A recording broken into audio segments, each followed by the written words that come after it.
We are starting on page 475 for section 2 in chapter 7.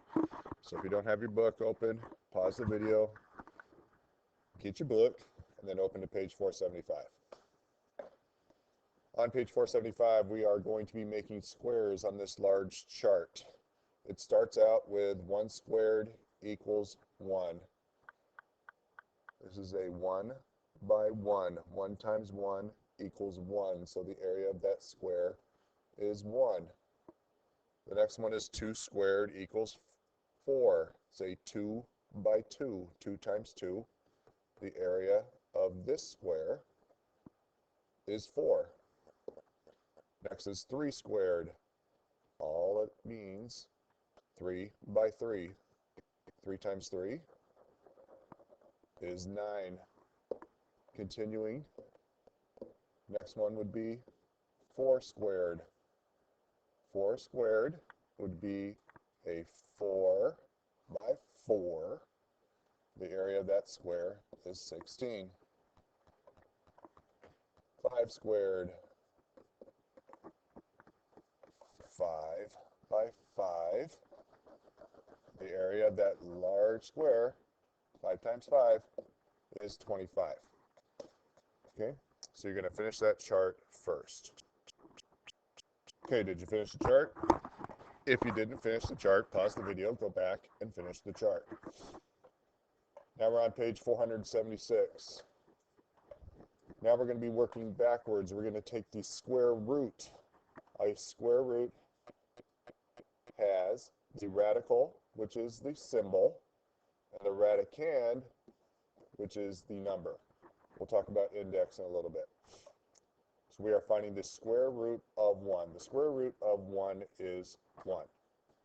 We're going to go through this chart pretty quick. The square root of 4 is 2.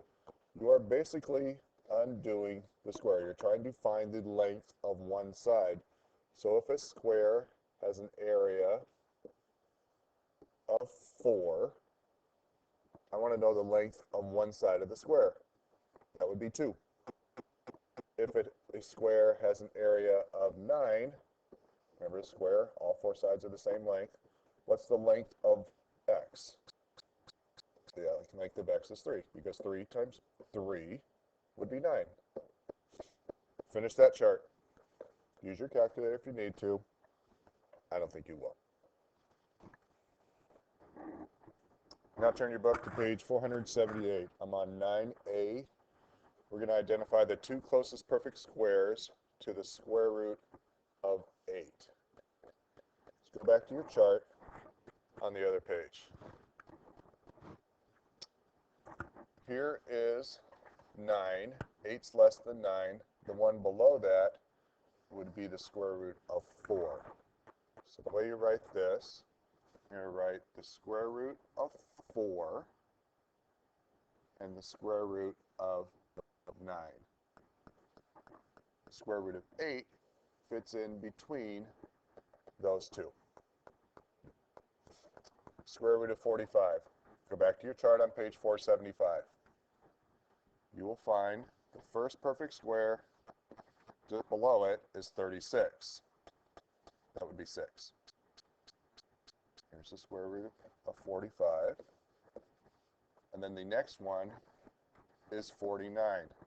45 is in between 6 and 7. So if you on your calculator, if you hit 45 and then hit the square root sign, you will find that the answer is going to be about 6.6. Do C and D. Pause the video. Do C and D. All right, so you're finished with the top of the page. The bottom, number 11, is just a continuation. So you've got the square root of 4, the square root of 9. We said the square root of 8 is in between, because 8's less than 9, more than 4. And these are the 2 perfect squares. The square root of 4 is 2. The square root of 9 is 3. So the square root of 8 is going to be pretty close to 9, but it's got to be less than 3. So I'm going to say the answer is 2.8.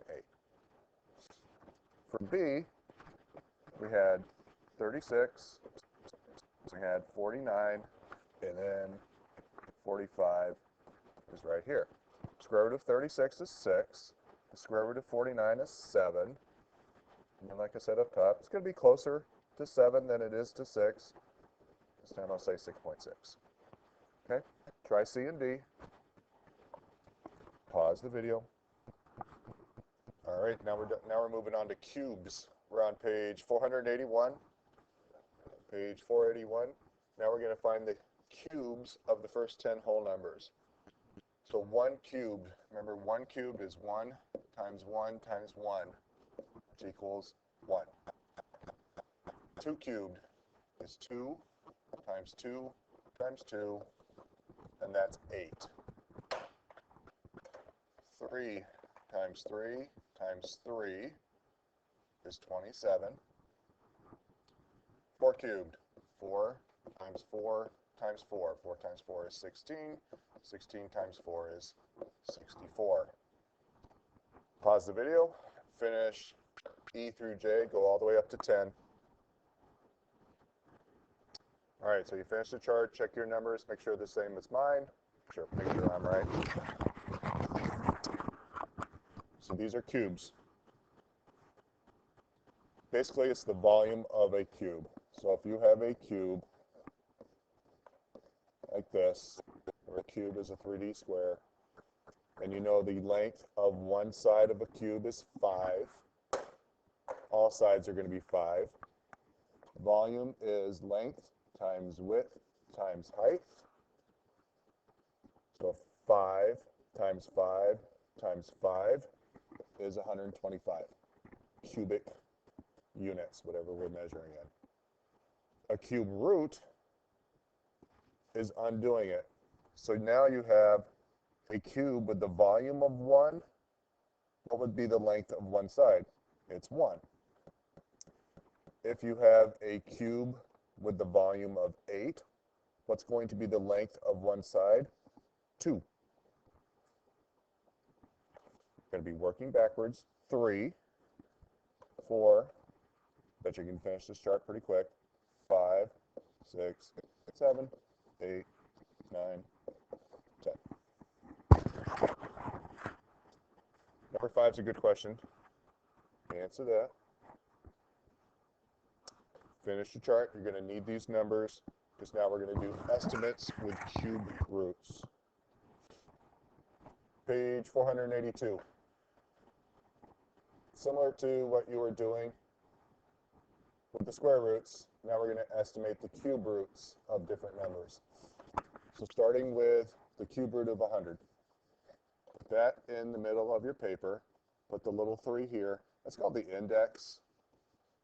That's called the index. It tells you what we're doing here. Mr. O'Leary lost his mind for a minute. Okay. So 100's in the middle. Go back to page 480. You see how 480, here's 8 cubed right here. So 480 right here.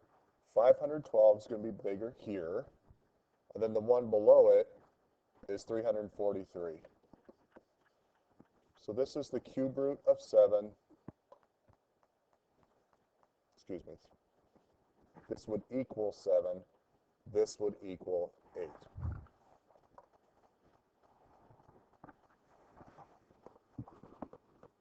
Okay, let's try that again. Leah barged in. It's her fault. Okay, so on page 482, write down the square root of, or cube root of 100 in the middle. Looking on page 480, 100 is going to be less than 125. So I put that here.